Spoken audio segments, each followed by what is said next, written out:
Constable से संबंधित खबर है, तो दोनों सुन लीजिए ध्यान से। एक जो उत्तर प्रदेश की सभी न्यूज के लिए खबर है, सभी जितनी भी सरकारी नौकरी हैं उनके लिए, जैसा कि आप सभी जानते थे उत्तर प्रदेश में जिस प्रकार से पेपर लीक हो रहे हैं, तो उत्तर प्रदेश सरकार कई बार से कह रही थी कि हम एक अलग कानून लेकर आएंगे। एक तो केंद्र सरकार ने पेपर लीक पर अपना कानून ला दिया, अब राज्य सरकार भी, उत्तर प्रदेश सरकार भी अपना कानून लेकर आ रही है। तो आज कैबिनेट की बैठक थी जिसमें लगभग 40 प्लस प्रस्ताव पारित हुए। उनमें से एक प्रस्ताव अभी थोड़ी देर पहले की बात है, ये कितने बजे की बात है, आई थिंक 2:57 की बात है। तो इसमें समझ लीजिए कि पेपर लीक को लेकर सीएम योगी का सख्त कदम, पेपर लीक में दोषी पाए जाने पर आजीवन कारावास। अगर आप उत्तर प्रदेश में पेपर लीक में दोषी पाए जाते हैं तो आपको आजीवन कारावास होगा, अर्थात जिसको लाइफ इंप्रिजनमेंट कहते हैं या जिसे उम्र कैद भी कहते हैं। दोषियों पर सरकार लगाएगी 1 करोड़ का जुर्माना। तो इसके लिए सरकार अध्यादेश ला रही है, यूपी सार्वजनिक परीक्षा अध्यादेश 2024 लाने को मंजूरी। अभी 4-5 दिन पहले कोई बहस कर रहा था ट्विटर पे कि भाई सरकार ऐसा करेगी वैसा करेगी। मैं बोला भाई सरकार कानून लाने से पहले अध्यादेश भी तो ला सकती है, जब विधानसभा का सत्र हो तब कानून पास कर दे, उससे पहले अध्यादेश ला दे, ऑर्डिनेंस भी तो ला सकती है राज्य सरकार। तो साथ ही उत्तर प्रदेश सार्वजनिक परीक्षा अध्यादेश 2024 ऑर्डिनेंस आ चुका है। इस प्रस्ताव को आज कैबिनेट ने मंजूरी दे दी है।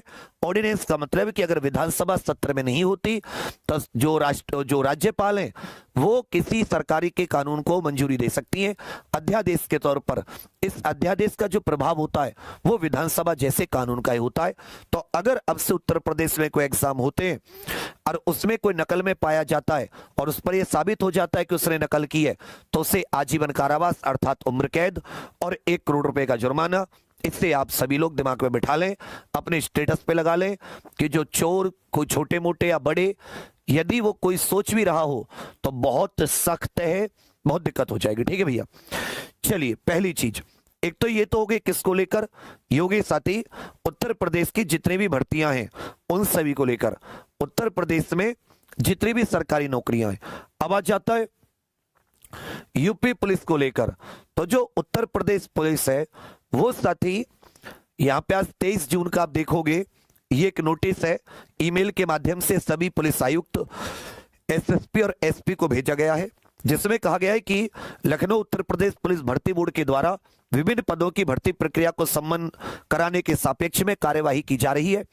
इन भर्ती प्रक्रियाओं के दौरान पीएसटी मतलब फिजिकल स्टैंडर्ड टेस्ट, जिसमें नापतोल होता है, उपलब्ध हाइट वेट मशीन की उपलब्धता, अब आपके जनपद स्तर पर क्रय की गई अथवा अन्य स्रोत से क्रय करके आपके जनपद को उपलब्ध कराई गई मशीनों की स्थिति ज्ञात करने के संबंध में आपसे निम्न बिंदुओं पर सूचना निर्धारित प्रारूप में अपेक्षित है कि डिजिटल हाइट वेट एवं चेस्ट मेजरिंग सिस्टम, वही डिजिटल हाइट की मशीन आती है वो उसका मतलब कितनी हाइट है, उसके अलावा डिजिटल हाइट, इसमें पूरा यहाँ पर मैनुअल मेजरिंग मशीन, एक तो होती है मैनुअल, एक होती है डिजिटल मशीन, हाइट वेट और जो पुरुषों की चेस्ट मापी जाती है वो। तो अतः आपसे अनुरोध है कि आपके जनपद में उपलब्ध हाइट वेट चेस्ट मशीनों के संबंध में वांछित सूचना उक्त प्रारूप में तत्काल इस बोर्ड को भिजवाने का कष्ट करें। वही अशोक कुमार सिंह जी जो सदस्य सचिव अपर पुलिस महानिदेशक जी हैं उनके द्वारा ये ईमेल। तो इसका मतलब कि जो आगे की कार्रवाई, आप कहोगे सर अभी एग्जाम हुआ नहीं है, ये सब क्यों, तो अभी आपके सामने रेडियो ऑपरेटर इत्यादि का हो सकता है जल्दी रिजल्ट आ जाए, ये रेडियो ऑपरेटर का, उसके बाद में आगे जो कार्यवाही है उस कार्यवाही को आगे बढ़ाएं और जो अन्य भर्तियां प्रचलित हैं उनकी कार्यवाही आगे बढ़ाई जानी हो। तो मतलब ये अपना हो सकता है कि जो भर्ती का एक पूरा प्रारूप होता है स्टार्ट से लेके एंड तक, उसको सेट कर रहे हो। आगे भविष्य में हो सकता है कैलेंडर देने का हो तो उसमें फिजिकल का भी देना पड़ता है। अब किस जिले में कितनी मशीनें हैं, वहां पर कितने बच्चों का फिजिकल होना है, ये सब भी बहुत इंपॉर्टेंट है, उसके आधार पर भी बच्चे को तय किया जाता है। बाकी आप सभी लोग, अब आ जाती है कि सर री एग्जाम से संबंधित क्या चल रहा है, तो भाई मैं क्या बताऊं, मुझे उल्टा सीधा इतना ज्यादा बोलते हो, कोई चीज बताता हूं तो भैया मैंने बताना बंद कर दिया।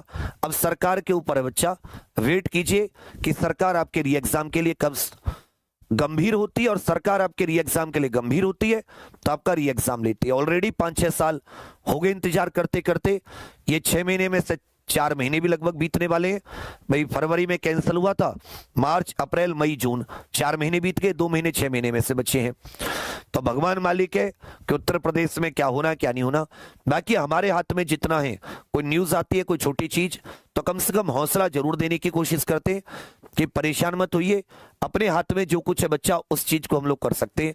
और बाकी हाथ जोड़कर गवर्नमेंट से तो प्रार्थना ही कर सकते हैं, इसके अलावा हमारे पास क्या ऑप्शन है।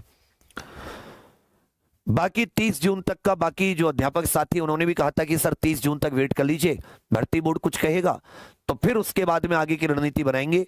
कोशिश तो फिर से करेंगे, आप चाहे कितना भी कुछ भी कहें, लेकिन अपने मन में तो वही पागल है हम थोड़े से कि तुम्हारे लिए ज्यादा सोचते हैं कि अपने मन में तो वही है ना कि कैसे तुम्हारा आए ये एग्जाम हो जाए। तो अब तक अगर मान लो लीक नहीं होता, सब कुछ ठीक होता तो तुम लोग दौड़ भाग कर रहे होते, और दौड़ भाग करने के बाद में रिजल्ट आता, अपने घर वालों को सपोर्ट करने होते।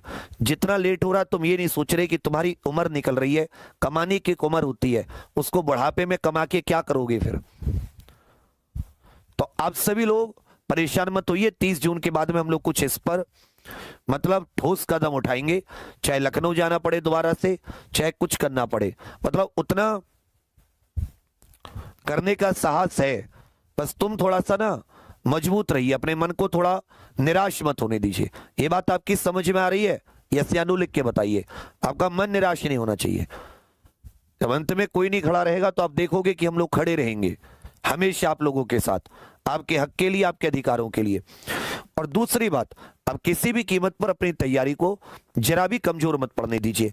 अब सभी लोगों से क्या वादा किया था, अब सभी लोगों ने मुझसे एक वादा किया था कि भैया पूरी ताकत लगा देंगे जून में, और मैंने आपसे कहा था कि हिंदी लगभग अपनी ठीक है, अब हम लोग किस पर काम करेंगे, जीके पर, याद है ना। तो साथ ही जीके पर उसी क्रम में आज से जो हमारी 15 सारथी क्लासेस शुरू हो रही हैं उसकी